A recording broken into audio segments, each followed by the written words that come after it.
নদী থেকে আজকে সবাই মিলে একদম টাটকা টাটকা মাছ ধরবো আর বাসায় নিয়ে গিয়ে লাউ দিয়ে রান্না করে খাবো। নদী থেকে মাছ ধরার মজাই আলাদা। আর আজকে সবাই মিলে এতগুলো চিংড়ি মাছ ধরেছি। এইবার গ্রামে ঘুরতে এসে আমরা খুবই মজা করতেছি। সবাই মিলে চলে আসছি নদীর পাড়ে বিকাল বেলা। নদী থেকে মাছ ধরার মজাই আলাদা। ওরা সবাই মিলে নদীতে নেমে গেছে মাছ ধরবে, বাট আমি তো মাছ ধরতে পারি না, তাই নদীর পাড়ে চুপ করে বসে আছি আর মাছ ধরা দেখতেছি। প্রথমে আমি আশাই করিনি এখান থেকে মাছ পাওয়া যাবে, বাট কিছুক্ষণের মধ্যেই আমার ভাই এদিকে একটা চিংড়ি মাছ ধরে এনে আমার হাতে দিল। তাই আমি দৌড়ে এসে দেখতেছি আসলে এখানে কতগুলো মাছ আছে। ছোট বড় সাইজের এত এত চিংড়ি মাছ ওরা ধরে ফেলছে অলরেডি একবারেই। এত বেশি মজা হচ্ছে বলার বাইরে। একজন আরেকজনের ঘাড়ের উপরে উঠে মজা করতেছে। আমিও ভাবছিলাম আজকে নদীতে গোসল করব, বাট পানি এত বেশি গরম। আমরা আসছি বিকাল বেলা, দুপুরে রোদে পানি একদম গরম হয়ে গেছে, তাই আর গোসল করা আমার হলো না। তবে মাছ ধরা দেখতে তো ভালোই লাগতেছে। প্রথমবারে কয়েকটা চিংড়ি মাছ পাইছিল, আর এইবার তো আরো বেশি মাছ আসার কথা। মাছের থেকে এখানে জঙ্গলই বেশি। এখন জঙ্গলগুলো পরিষ্কার করে দেখতে হবে এখানে মাছ কতগুলো আছে। এইভাবে যারা নদী থেকে মাছ ধরছে তারাই বুঝবে এইভাবে মাছ ধরার আসল মজা। গুচি মাছ চিংড়ি মাছে ভরা এই জায়গাটা একদম। আর দর্শক দেখো এখানে এতগুলা।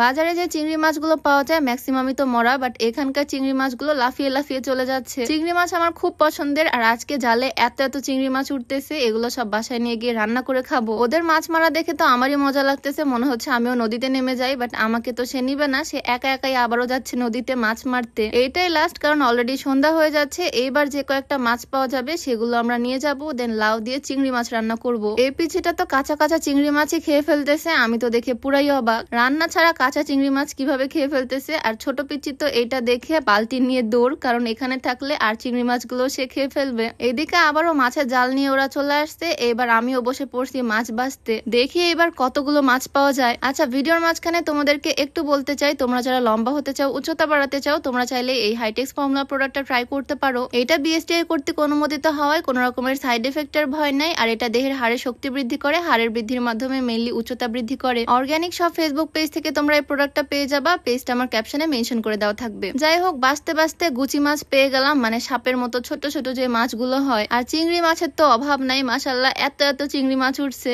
সব তাজা তাজা চিংড়ি মাছ একদম লাফিয়ে বেড়াচ্ছে। অনেকগুলো মাছ আমরা ধরে ফেলছি অলরেডি। এখন এই মাছগুলো নিয়ে যাব বাড়িতে। প্রথমে তো আমি বিশ্বাসই করতে পারিনি আসলেও জালে মাছ উঠবে, তাও আবার এতগুলা। এখন এই চিংড়ি মাছগুলো দিয়ে খাবো লাউ চিংড়ি। বাড়িতেই কিন্তু লাউয়ের গাছ আছে। নদীর টাটকা মাছ সাথে বাড়ির গাছের টাটকা লাউ, কি কম্বিনেশন, একদম জমে ক্ষীর। ছোট দেখে একটা কচি লাউ পেরে নিলাম। এখন এই লাউ দিয়ে রান্না হবে লাউ চিংড়ি। আন্টির কাছে আবদার করছি, আর আন্টি এদিকে বটি নিয়ে চিংড়ি মাছগুলো কুটে বেছে রেডি করে ফেললো। আমরা মাছ ধরছি বিকাল বেলা, আর মাছ এনে কাটাকুটি শেষ করতে করতে প্রায় সন্ধ্যা। রাতের ডিনারটা আমরা লাউ চিংড়ি দিয়ে করব। ছোট্ট লাউটা আন্টি সুন্দর করে কুচি কুচি করে কেটে ফেললো। লাউ কাটা দেখতে এত ভাল লাগে, খুবই স্যাটিসফাইং। আর এখন হবে রান্না মাটির চুলাতে লাউ চিংড়ি। মাছগুলো প্রথমে একটু লবণ হলুদ দিয়ে সুন্দর করে ভেজে নিল। এখন লাউয়ের মধ্যে দেওয়ার পালা। মশলা কষিয়ে লাউগুলোকেও সুন্দর করে আগে রান্না করে নিল। আর রান্না করা লাউয়ের মধ্যে এখন দিয়ে দিবে চিংড়িগুলো, ভেজে রাখা চিংড়ি। ছোট বড় অনেক সাইজের চিংড়ি মাছ আজকে ধরা হয়েছে, সবগুলোই দিয়ে দিছে এখানে। গন্ধটাই তো দারুণ আসতেছে। কিছুক্ষণের মধ্যে রান্নাও একদম কমপ্লিট। আর চুলার পাড়ে বসে বসে এখন গরম ভাত সাথে গরম গরম লাউ চিংড়ি খাবো। গ্রামের বাড়িতে আজকে আমাদের শেষ দিন, আর শেষ দিনের বিকালটা খুবই ভালো কাটলো। ছোট্ট করে তোমাদের সাথেও শেয়ার করলাম, কেমন লাগলো অবশ্যই জানিও। তো আজকে ভিডিও এখানেই শেষ করছি। সবাইকে আল্লাহ হাফেজ, আসসালামু আলাইকুম।